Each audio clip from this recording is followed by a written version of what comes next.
Chapter 2. Madame Frabelle had arrived about a fortnight ago with a letter of introduction from Lady Conroy.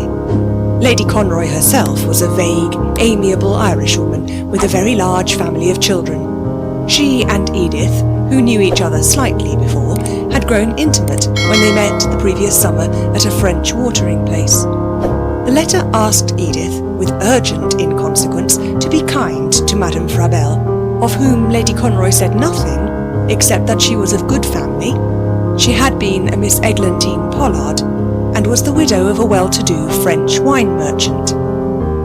She was described as a clever, interesting woman who wished to study English life in her native land. It did not surprise Lady Conroy in the least that an Englishwoman should wish to study English in England.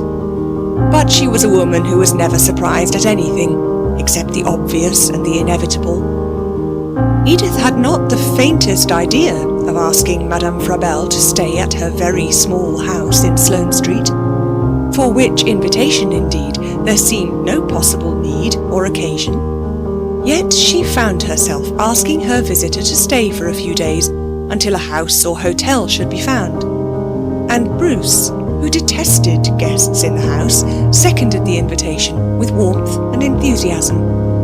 As Bruce was a subconscious snob, he may have been slightly influenced by the letter from Lady Conroy, who was the wife of an unprominent cabinet minister, and, in a casual way, rather grande dame, if not exactly smart.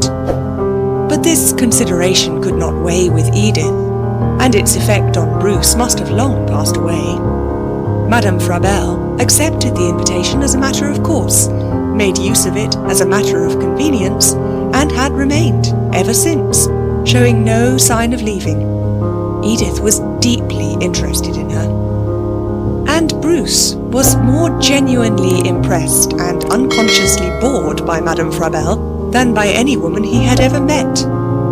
Yet she was not at all extraordinary. She was a tall woman of about 50, well-bred without being distinguished, who could never have been handsome, but was graceful, dignified, and pleasing. She was neither dark nor fair. She had a broad, good-natured face and a pale, clear complexion. She was inclined to be fat, not locally in the manner of a pincushion, but with the generally diffused plumpness described in shops as stock size. She was not the sort of modern woman of 50, with a thin figure and a good deal of rouge, who looks young from the back when dancing or walking, and talks volubly and confidentially of her young men. She had, of course, nothing of the middle-aged woman of the past, who at her age would have been definitely on the shelf, doing wool work or collecting recipes there. Nor did she resemble the strong-minded type in perpetual tailor-made clothes, with short grey hair and eyeglasses, who belongs to the clubs and talks chiefly of the franchise. Madame Frabelle was soft, womanly, amiable, yet extremely outspoken, very firm, and inclined to lay down the law. She was certainly charming, as Bruce and Edith agreed every day, even now when they were beginning to wonder when she was going away. She had an extraordinary amount of personal magnetism, since she convinced both the Otleys, as she had convinced Lady Conroy, that she was wonderfully clever, in fact that she knew everything. A fortnight had passed, and Edith was beginning to grow doubtful. Was she so clever? Did she know everything? Did she know anything at all? Long arguments that grew quite heated and excited at luncheon or dinner about the origin of a word, the author of a book, and various debatable questions of the kind, invariably ended, after reference to a dictionary or an encyclopedia, in Madame Frabelle proving herself, with an air of triumph, to be completely and entirely wrong. She was as generally positive as she was fatally mistaken. Yet so intense a belief had she in her intuition, as well as in her own inaccurate information, that her hypnotized hosts were growing daily more and more under her thumb. She took it for granted that everyone would take her for granted. And everyone did. Was all this agreeable or otherwise? Edith thought it must be, or how could they bear it at all? If it had not been extremely pleasant, it would have been simply impossible. The fair, gentle, pretty Edith, who was more subtle than she appeared on the surface, while apparently indolent, had a very active brain. Madame Frabelle caused her to use it more than she had ever done before. Edith was intensely curious, and until she understood her visitor, she could not rest satisfied. She made her a psychological study. For example, here was a curious little point. Madame Frabelle did not look young for her age, nor did she seem the least inclined to wish to be admired, nor ever to have been a flirt. The word fast, for example, would have been quite grotesque as associated with her, though she was by no means prudish as to subjects of conversation, nor prim in the middle-class way. Yet somehow it would not have seemed incongruous or surprising if one had found out that there was, even now, some romance in her life. But doubtless the most striking thing about her, and what made her popular, was her intense interest in other people. It went so far as to reach the very verge of being interference, but she was so pleasant that one could scarcely resent it, either as curiosity or intrusion. Since she had stayed with the Ottleys, she appeared to think of no one and nothing else in the world. One would think that no one else existed for her, and after all, such extreme interest is flattering. Bruce, Archie, Edith, even Dilly's nurse, all had, in her, an audience, interested, absorbed, enchanted. Who could help enjoying it?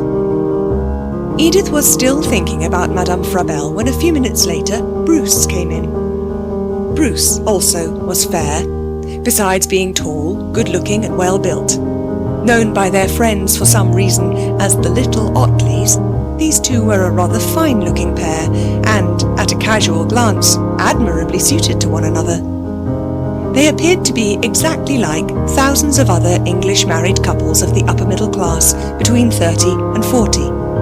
He looked as manly, through being sunburnt from knocking a little ball over the links, as if he habitually went tiger shooting, but though not without charm, he had much less distinction than his wife. Most people smiled when Bruce's name was mentioned, and it was usual for his intimates to clap him on the back and call him a silly ass, which proves he was not unpopular. On the other hand, Edith was described as a very pretty woman, or a nice little thing, and by the more discriminating, jolly clever when you know her, and don't you forget it. When Bruce told his wife that no one had ever regretted consulting him on a difficult, secret and delicate matter, Edith had said she was quite sure they hadn't. Perhaps, she thought, no one had ever regretted consulting him on such a subject, simply because no one had ever tried. "Oh, please don't move, Edith," he said, in a tone which means, "Oh, please do move. I like to see you comfortable." There was something in his manner that made her feel apologetic, and she changed her position with a feeling of guilt about nothing and a tinge of shame for something she hadn't done, easily produced by the air of self-sacrifice Bruce was apt to show at such moments. "Your hair's coming down, Edith," he said kindly, to add to her vague embarrassment. As a matter of fact, a curl by the right ear was only about 1/10 of an inch further on the cheek than it was intended to be, but by this observation he got the advantage of her by giving the impression that she looked wild, unkempt and ruffled, though she was in reality exactly as trim and neat as always. "Well, about the delicate matter you were going to talk over with me, Bruce?" "Oh yes. Oh, by the way," he said, "before we go into that, I wonder if you could help me about something. You could really do me a great service by helping me to find a certain book." "Why, of course, Bruce, with pleasure. What is the book?" asked the amiable wife, looking alert. Bruce looked at her with pity. "What is the book?" My dear Edith, don't you see I shouldn't have to come to you about it if I knew what the book was? I beg your pardon, Bruce, said Edith, now feeling thoroughly in the wrong, and looking round the room. But if you can't give me the name of the book, I scarcely see how I can find it. And if I knew its name, I shouldn't want your assistance. It seemed a deadlock. Going to the bookcase, Edith said, Can't you give me some idea of what it's like? Certainly I can.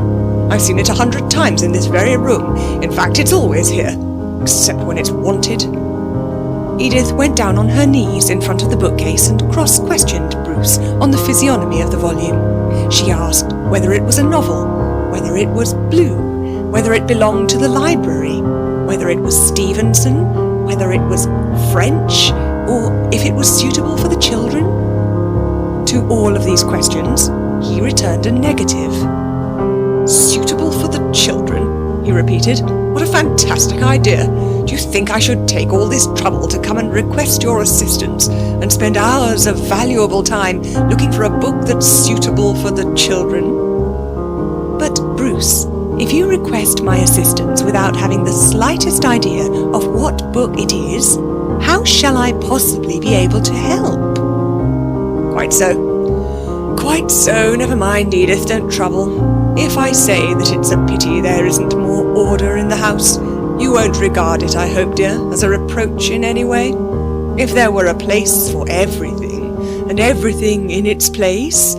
However, never mind. It's a small matter, and it can't be helped, I know. Edith, dear, you were not brought up to be strictly orderly. Some people are not. I don't blame you, not in the least. Still, when Dilly grows up, I shall be sorry if... Bruce, it's nothing to do with order. The room is perfectly tidy. It's a question of your memory. You don't remember the name of the book. Pardon me, it is not a question of remembering the name. That would be nothing. Anyone can forget a name, that wouldn't matter. Oh, then you mean you don't even know in the least what you want? At this moment, Bruce decided it was time to find the book, and suddenly sprang, like a middle-aged fawn, at the writing table, seizing a volume triumphantly. There it is, the whole time, he said, staring at you while you were helplessly looking for it. Oh, Edith, Edith, he laughed amiably. How like a woman that is. And the very book a few inches from your hand. Well, well, never mind, it's found at last. I hope, dear, in the future you will be more careful. We'll say no more about it now. Edith didn't point out to Bruce that the book was a novel, that it was blue, that it belonged to the library, was French, and that it was still suitable for the children. Well, well, he said, sitting down with the book, which he had never wanted at all, and had never even thought of when he came into the room first. Well, well, here it is. And now, for the point I was going to tell you when I came in. Shall we have tea, dear? Said Edith. Tea? Oh, surely not. It's only just 4. I don't think it's good for the servants having tea half an hour earlier than usual. It's a little thing, yes, I know that, but I don't believe in it. I like punctuality, regularity. Oh, well, of course, dear, if you wish it. No, I don't at all. I thought you might. Oh, no, I like punctuality. And as a matter of fact, I had tea at the club. Laughing, Edith rang the bell. Bruce lighted a cigarette, first with his usual courtesy, asking her permission. I'll tell you about that when Woodhouse has gone, he said mysteriously. Oh, can't you tell me anything about it now? I wouldn't have ordered tea if I'd known that. He enjoyed keeping her waiting and was delighted at her interest. He would have made it last longer, but was unable to bear his own suspense. So he said, Before I say more, tell me, where is Madame Frabelle? End of chapter 2.